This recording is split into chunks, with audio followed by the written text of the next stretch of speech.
नमस्कार, आप देख रहे हैं न्यूज़ वन इंडिया। मैं हूं आपके साथ अरण्या बेदी। कल उत्तराखंड के दौरे पर रहेंगे जेपी नड्डा। कल सुबह 10 बजे देहरादून पहुंचेंगे जेपी नड्डा। 11 बजे चमोली के लिए होंगे नड्डा रवाना। 2 बजे अल्मोड़ा में करेंगे मीटिंग। शाम 5 बजे अल्मोड़ा से रुद्रपुर जाएंगे नड्डा। बीजेपी के प्रदेश अध्यक्ष जेपी नड्डा का कल उत्तराखंड दौरा है। सुबह 10 बजे देहरादून पहुंचेंगे जेपी नड्डा, जिसके बाद 11 बजे चमोली के लिए रवाना हो जाएंगे प्रदेश अध्यक्ष और 2 बजे अल्मोड़ा में मीटिंग करेंगे। आपको बता दें कि शाम 5 बजे अल्मोड़ा से रुद्रपुर जाएंगे जेपी नड्डा।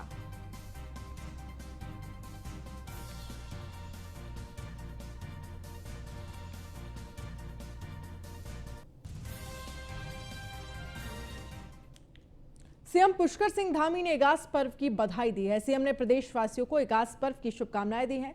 सीएम ने प्रदेशवासियों की सुख, शांति और समृद्धि की कामना की है। पहाड़ की संस्कृति और परंपरा का प्रतीक है इगास। तो मुख्यमंत्री पुष्कर सिंह धामी ने प्रदेशवासियों को इगास पर्व की बधाई और शुभकामनाएं दी हैं। मुख्यमंत्री ने कहा है कि हमारे लोक पर्व एवं समृद्ध सांस्कृतिक विरासत सामाजिक जीवन में जीवंतता प्रदान करने का कार्य करते हैं। इस अवसर पर मुख्यमंत्री ने प्रदेशवासियों की सुख, शांति एवं समृद्धि की कामना की है।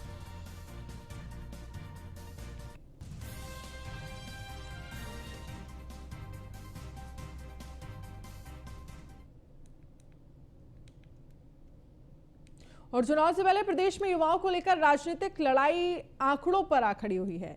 हरीश रावत ने दावा किया था कि सरकार ने पिछले 5 साल में 3200 नौकरियां भी नहीं दी हैं। यदि भाजपा सरकार ने 3200 नौकरियां देने की बात साबित कर दी तो वो राजनीति से संन्यास ले लेंगे। बस फिर क्या था, भाजपा संगठन से लेकर सरकार तक ने हरीश रावत पर तीखे हमले शुरू कर दिए। हरदा के वार पर पलटवार करते हुए सरकार के शासकीय प्रवक्ता सुबोध उनियाल ने भाजपा सरकार द्वारा दिए गए युवाओं की नौकरियों का पूरा रिकॉर्ड सार्वजनिक कर दिया। आंकड़ा पेश करते हुए उनियाल ने कहा कि जनसंख्या बढ़ रही है, इसीलिए रोजगार की समस्या भी बढ़ती जा रही है। लेकिन इसके बावजूद पिछले 5 सालों में सरकार ने सरकारी नौकरी से लेकर निजी क्षेत्र और स्वरोजगार को बेहद ज्यादा तेजी से आगे बढ़ाया है।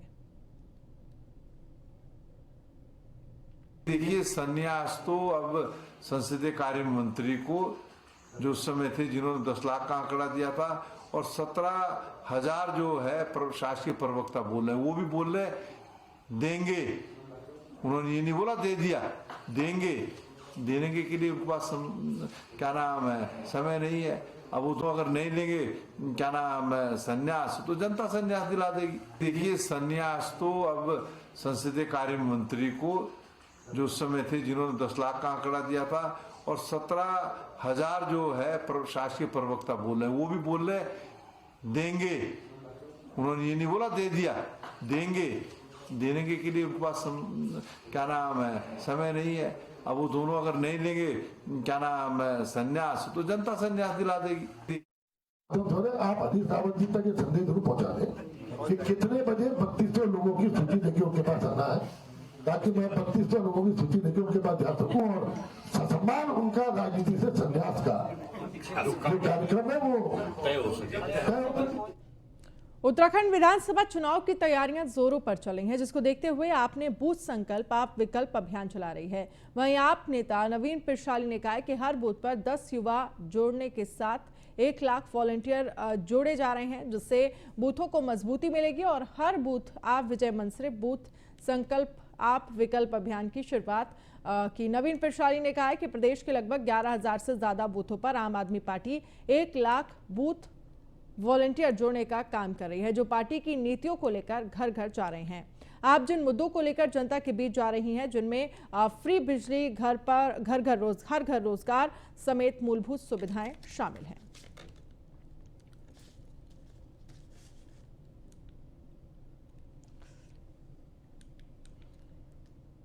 लंबे समय से आम आदमी पार्टी के क्रांतिकारी साथियों के अथक प्रयास के फलस्वरूप पार्टी अपनी नीतियों को, मुद्दों को जनता के बीच ले जाने में और पार्टी को उत्तराखंड में स्थापित करने में कामयाब रही है, जिसका प्रमाण है हमारी सभाओं में, हमारी यात्राओं में जनसैलाब उमड़ रहा है।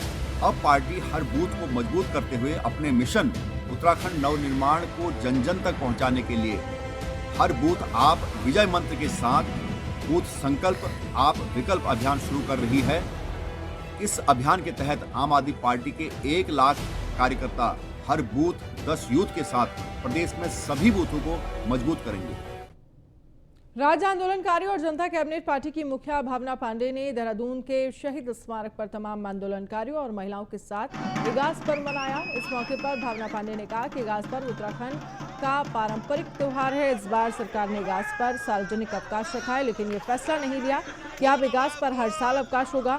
जब सरकार छठ त्योहार पर हर साल अवकाश रखती है तो पहाड़ी इगास पर क्यों नहीं रखा जाता। भावना पांडे ने फिर दोहराया कि राज्य का सपना तभी पूरा होगा जब राजनीतिक दल 40% महिलाओं को टिकट देंगे। उन्होंने कहा, मेरी जनता कैबिनेट पार्टी 40% से ज्यादा महिलाओं को चुनाव में उतारेगी।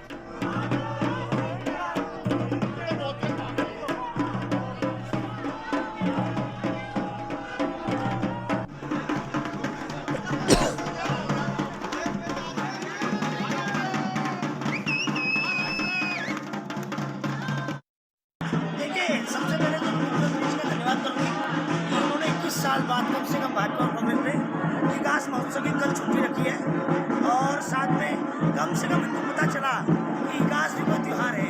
छठ की छुट्टी करते थे, आज पहली बार हमें कल छुट्टी मिली है विकास महोत्सव की। और आज हम जो विकास मना रहे हैं शहीद स्थल पे कुछ आंदोलनकारी लोग हैं। ये माधव सिंह भंडारी जी जब युद्ध पे गए थे तिब्बत, तो उस वक्त जब वो दिवाली पे लौटे नहीं थे, तो उसके बाद जब 11 दिन बाद वो लौटते हैं तो हमारे यहाँ इगास इसको कहते हैं बूढ़ी दिवाली, उसके रूप में मनाया जाता है। और वहीं लालकुआं इलाके में सिख समुदाय की ओर से हर साल गुरु पर्व के मौके पर 5 दिन लगातार प्रभात फेरी का आयोजन किया जाता है। इस बार भी प्रकाशोत्सव के मौके पर गुरु नानक देव जी का 551वां जन्म दिवस हर्षोल्लास के साथ मनाया जाएगा। इस मौके पर गुरुद्वारा कमेटी समेत स्थानीय लोग प्रभात फेरी निकालकर गुरु नानक देव जी को याद करेंगे। हरवंश सिंह गुरुद्वारा प्रबंधक कमेटी के अध्यक्ष ने बताया कि प्रकाशोत्सव में हजारों की संख्या में महिला पुरुष बच्चे हिस्सा लेंगे।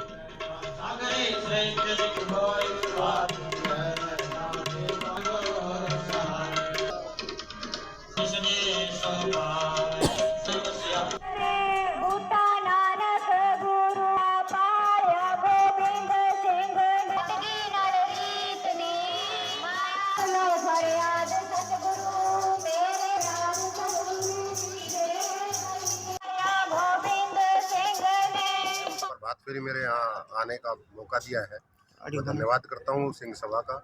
गुरु सिंह सभा चूँकि हर साल प्रभात फेरी निकलती है और चूँकि गुरु नानक देव जी ने दुनिया में एक संदेश दिया था कि अपनी रक्षा सुरक्षा के साथ साथ शांति का संदेश भी होना चाहिए। शांति और सुंदरता के लिए प्रभात फेरी निकलती है। ये तो एक बहुत बड़ी सामान्य सी बात है कि हम सवेरे जल्दी उठें, जल्दी उठ करके अपने सारे दिनचर्या के काम अपने नहा धो करके अगर हम एक धुन बजा करके गाना बजा करके गुरु नानक जी का नाम लेकर के जब चल रहे हैं तो जागरूकता फैलती है, लोगों में अच्छा संदेश आता है। शांति जी के जन्मदिन के उपलक्ष्य में निकाली जाती है। गुरु नानक पुरब का इसको नाम दिया गया है। ये प्रभात फेरियाँ उन्हीं के मतलब जो है खुशी में निकाली जाती हैं। बड़े शहरों में 7, 9, 11 निकाली जाती हैं। हमारे यहाँ जो है शुरू से ही 5 प्रभात फेरी निकाली जाती हैं पूरे शहर में। तो जो उनका गुरु ज्ञान करते हुए गुरुद्वारे से चलती हैं और गुरुद्वारे में ही जाके समाप्त होती हैं। जी के जन्मदिन के उपलक्ष्य में 591वां श्री गुरु नानक जी के जन्मदिन दिवस के ऊपर मनाया जाता है। और यहाँ लालकुआं में जितने भी नगर निवासी हैं सब गुरुद्वारे में आके उनका गुणगान करते हैं, फेरियाँ निकाली जाती हैं और 5वें दिन हम गुरु ग्रंथ साहिब जी का पर्व मनाते हैं और उस दिन गुरुद्वारे में उनका पाठ रखा जाता है। और इतनी भारी संख्या में आप लोग देख रहे हैं कि कितनी भारी संख्या में लोग आए हैं, प्रसाद ग्रहण कर रहे हैं। देहरादून और मसूरी से पंडित जवाहरलाल नेहरू का गहरा लगाव रहा है। किशोर अवस्था में वो देहरादून और मसूरी में सबसे ज़्यादा वक्त बिताते थे। आज़ादी के जंग में देहरादून में वो कई महीनों तक जेल में कैद रहे। दरअसल पंडित नेहरू 1932, 1933, 1934 और 1941 में कैद रहे। इस दौरान उन्होंने भारत एक खोज पुस्तक के कुछ अंश भी लिखे थे।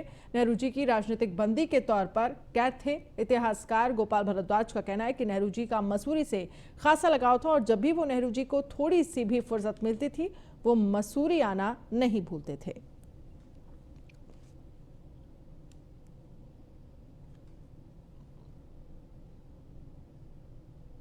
इतनी महान विभूति थे हमारे देश की जवाहरलाल नेहरू जी और मोतीलाल नेहरू जी और नेहरू परिवार कि उनका तो अपने आप में बहुत ज़्यादा इस देश के लिए बहुत उनका सहयोग है, बहुत ज़्यादा योगदान है भारत के लिए उनका। उन्होंने अपने व्यक्तिगत सारे आराम को छोड़ दिया, जेल की यातनाएं सहे। देहरादून में कई बार उनको जेल में रखा गया ब्रिटिश सरकार द्वारा, देहरादून की जेल में, वो भी ऐतिहासिक जेल है वहाँ पे कई बार। फिर वहाँ से वो अपनी बेटी को चिट्ठियाँ लिखते थे। उसकी एक बुक है जो फादर्स लेटर्स टू डॉटर, पिता के पत्र पुत्री के नाम, वो देहरादून से जो उन्होंने जेल से चिट्ठियाँ लिखी है, इंदिरा प्रियदर्शिनी जो उनकी बेटी थी। उसके बाद उनकी जो सिस्टर थी बहन विजय लक्ष्मी पंडित, वो भी मसूरी में बहुत बार आई है। उन्होंने यहाँ पे जो तिलक लाइब्रेरी है उसकी स्थापना में उनका बहुत ज़्यादा सहयोग है। वो इतनी महान।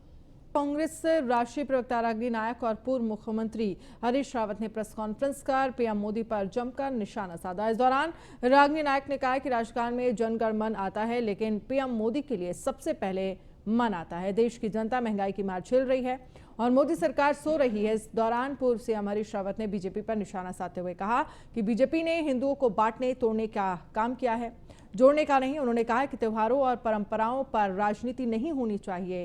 इस दौरान नेता प्रतिपक्ष प्रीतम सिंह ने भी बीजेपी पर जमकर निशाना साधा है।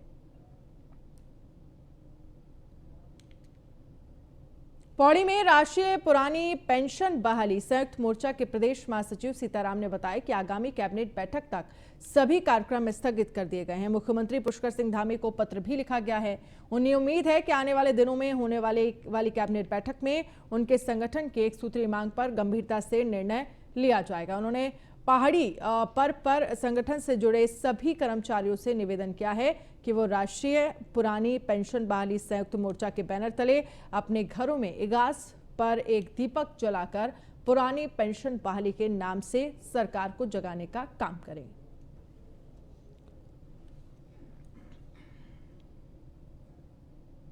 बाद सरकार ने गंभीरतापूर्वक पुरानी पेंशन के मुद्दे को लिया है और भारतीय जनता पार्टी के प्रदेश अध्यक्ष श्री मदन कौशिक जी द्वारा माननीय मुख्यमंत्री पुष्कर सिंह धामी जी को एक जो पत्र भेजा गया उसमें स्पष्ट लिखा गया है कि इसको कैबिनेट में इस पे गंभीर विचार करने का कष्ट करें। तो निश्चित रूप से अगर सरकार हमारे इस पुरानी पेंशन मुद्दे पर गंभीर है तो हम भी हमारे भी कहीं न कहीं सरकार के साथ इस सकारात्मक रवैये को देखते हुए हम अपने अग्रिम तमाम कार्यों को हम स्थगित करते हैं। चुनाव जब जब आता है हड़तालों का दौर, आंदोलनों का दौर बढ़ जाता है और हमारी सरकार ने लगातार ये प्रयास किया कि बिना आंदोलन किए हुए हम किस तरह से लोगों की राज्य के सीमित संसाधनों के अंतर्गत जो मांगे पूरी कर सकते हैं, हमने बिना किसी उसके पूरी की है। और मेरा तो सभी कर्मचारी भाइयों से भी अनुरोध है कि जब सरकार लगातार कर्मचारी संघों से डायलॉग करती है, वार्तालाप करती है, ऐसे में चुनावों का समय बजाय इसके कि दबाव बनाने के तो 4-5 वर्षों के कार्यकाल में अपनी बात सरकार तक पहुंचाकर उनको समाधान की कोशिश करनी चाहिए। चुनाव जब देहरादून में साइबर क्राइम पुलिस के लिए बड़ी चुनौती बन गया है, जिससे निपटने के लिए पुलिस ने देश भर से यंग साइबर एक्सपर्ट की मदद ली है। पुलिस ने आईटी से जुड़े छात्रों के लिए 3 दिनों में के एक मैराथन का आयोजन किया गया है, जिनमें से एक्सपर्ट ने पुलिस को कई सॉफ्टवेयर दिए जो भविष्य में साइबर क्राइम से निपटने के लिए मददगार होंगे। आपको बता दें कि उत्तराखंड साइबर ठगी के मामलों में देश के टॉप 5 स्टेटस में शामिल है। वहीं इस आयोजन पर डीजीपी अशोक कुमार का कहना है कि इन साइबर एक्सपर्ट ने पुलिस को बड़ी मदद मिली है और भविष्य में भी साइबर एक्सपर्ट को पुलिस सहायता के लिए बुलाएगी।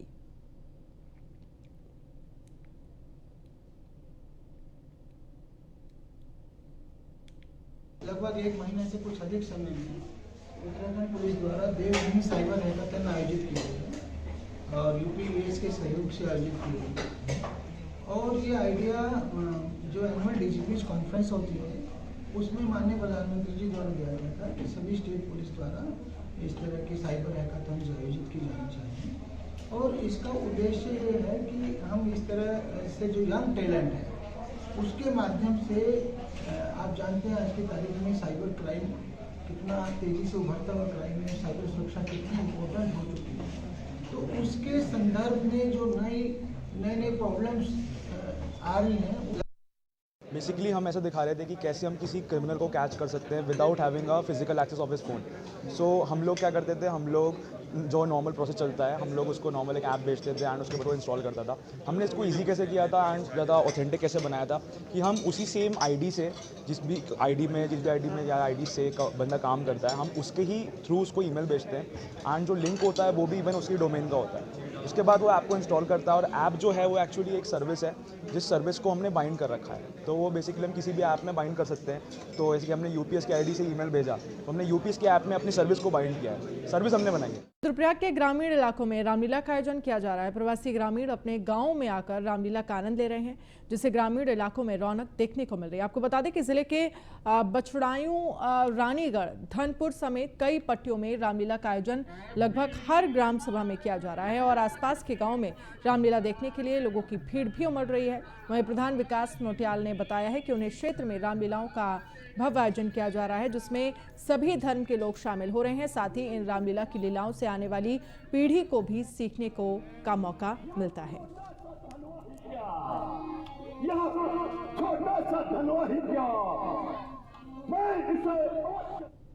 देखिए, रामलीला पहले से ही एक सद्भाव का एक प्रेरक रहा है। इसमें सभी लोग, हिंदू मुस्लिम सब लोग आके अपनी भागीदारी निभाते हैं।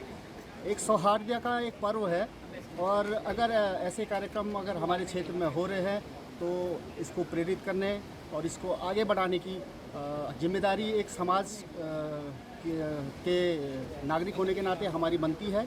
और बड़ी अच्छे रूप से पूरे समग्र क्षेत्र में जो ये रामलीला आयोजित हो रही है और अच्छे ढंग से निभ रही है। देखिए, पौराणिक काल से चलने वाली हमारी परंपराएं हैं, और ये पीढ़ियां अगर इस परंपराओं को जिंदा रखे हैं तो ये बड़ी खुशी की बात है। लेकिन जब इन रामलीलाओं को शुभारंभ किया गया होगा तो उसके पीछे राम की मर्यादाओं को, उनकी शिक्षाओं को याद करने का तो एक तरीका था ही ये, जो एक पीढ़ी से दूसरी पीढ़ी तक लगातार पहुंचा और अभी भी चल रहा है। लेकिन इसके पीछे एक बड़ी बात ये थी कि मेल जोल लोगों का आपस में हो जाता था, और इसी मौसम में जब लोग काम धाम निपटा लेते हैं, खेती के कामों से मुक्त हो जाते हैं, तो रामलीलाएं करवाते हैं। इसके बाद हमारी बहू बेटियां जो अपने मायके दूर प्रदेशों से अपने मायके में आती हैं, एक दूसरे उनका मिलन होता है।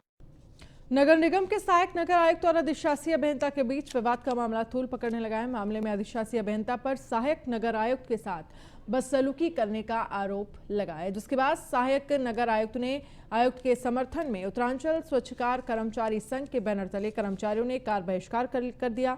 वहीं नगर निगम के दफ्तरों में भी ताले लगा दिए हैं। कर्मचारियों ने नगर आयुक्त को एक ज्ञापन सौंपकर अधिशासी अभियंता का ट्रांसफर करने की मांग की है।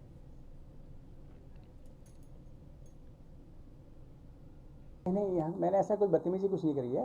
एक्चुअली में शासन से एक रिपोर्ट मांगी गई थी, ऑनलाइन किए जाना है। 11 जो यहाँ की जन सुविधाएं 11 ऑनलाइन की जानी है, उसमें देरी हो रही थी। तो संबंधित लोग, कुछ कर्मचारी इधर कोई उधर भेज रहा था। मैंने कहा सहायक नगर आयुक्त जी से कि आप ही आ जाओ, मेरे कक्ष में आ जाओ और बात कर लेते हैं। तो अब उनको लगा ये बदतमीजी है, तो ऐसा तो नहीं है, क्योंकि मेरे से बड़े भी उम्र में हो, मैं ऐसा कुछ क्यों करूँगा बदतमीजी। ऐसा मैंने कोई बदतमीजी नहीं करी है, केवल काम के हित में बुलाया था। नहीं आया तो कोई बात नहीं, मैं चिट्ठी लिख रहा हूँ, नगर आयुक्त साहब को लिख रहा हूँ, वो निर्णय लेंगे इसमें जो लेना है। नहीं, मैंने ऐसा कोई।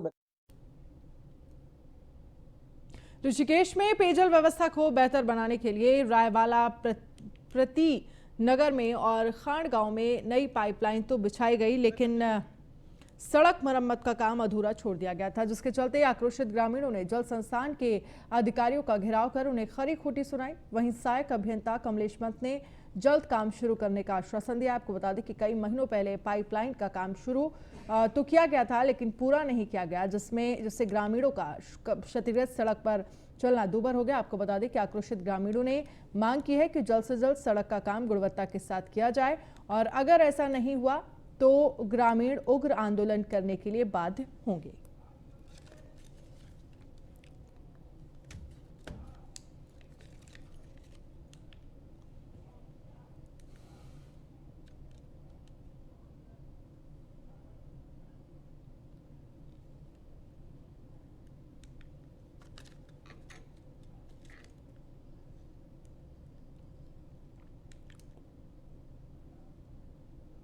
पुरानी पेंशन बहाली राष्ट्रीय आंदोलन के दिल्ली प्रदेश के अध्यक्ष मंजीत पटेल ने पत्रकारों से वार्ता के दौरान बताया कि संगठन कई मांगों को लेकर पुरानी पेंशन बहाली राष्ट्रीय आंदोलन के सदस्य शांतिपूर्ण और संवैधानिक तरीके से देहरादून में 15 नवंबर को सचिवालय का घेराव करेंगे। उन्होंने कहा है कि देहरादून के परेड ग्राउंड से सचिवालय तक विरोध रैली निकालेंगे और सचिवालय का घेराव कर सरकार से सम्मुख अपनी मांगे रखेंगे। उन्होंने कहा है कि उत्तराखंड के 80,000 से ज्यादा एनपीएस कर्मचारी पुरानी पेंशन बहाली से वंचित हैं। उनकी आवाज को बुलंद करने के लिए 15 नवंबर को पेंशन से वंचित कर्मचारी अपने परिवार के साथ सचिवालय का घेराव किया जाएगा, जिससे कि सरकार की आंख और कान खुल सके।